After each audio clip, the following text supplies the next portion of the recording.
கிறிஸ்துவில் எனக்கு அன்பான சகோதர சகோதரிகளே, இயேசு கிறிஸ்துவின் இனிய நாமத்தில் உங்கள் அனைவருக்கும் என் அன்பின் வாழ்த்துக்கள். இன்றைய தினம் உங்களுக்காக கொடுக்கப்பட்ட வேத வசனம் ஏசாயா 45 அதிகாரம் 22 பூமியின் எல்லையெங்கும் உள்ளவர்களே, என்னை நோக்கி பாருங்கள், அப்பொழுது இரட்சிக்கப்படுவீர்கள். எனக்கு அன்பானவர்களே, ஒத்தாசை வரும் பர்வதத்தில் இருந்து உங்களுக்கு வருகிற ஒத்தாசைகளில் மிகவும் சிறந்தது இரட்சிப்பு ஆகும். இரட்சிப்பை கொடுப்பதற்கு கர்த்தர் கடினமான பயிற்சி முறைகளையோ, பொன்னையோ, வெள்ளியையோ, விலையேற பெற்ற பொருட்களையோ உங்களிடம் கேட்கவில்லை. கர்த்தருக்கு முன்பாக உங்களை தாழ்த்தி அவருக்கு நேராய் உங்களுடைய கண்களை ஏறெடுக்கும் போது அவர் இரட்சிப்பை இலவசமாய் கிருபையாய் உங்களுக்கு தந்தருளுவார்.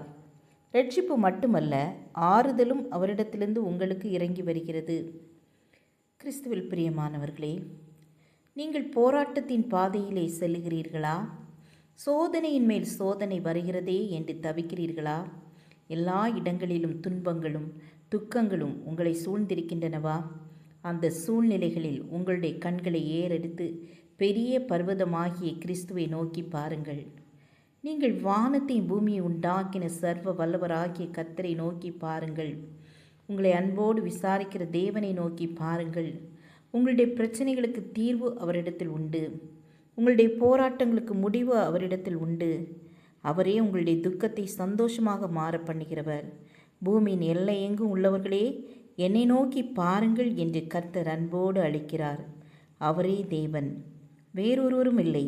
அவரே உங்களை தேடி வந்தவர், உங்களுக்காக இரக்கம் சிந்தினவர்.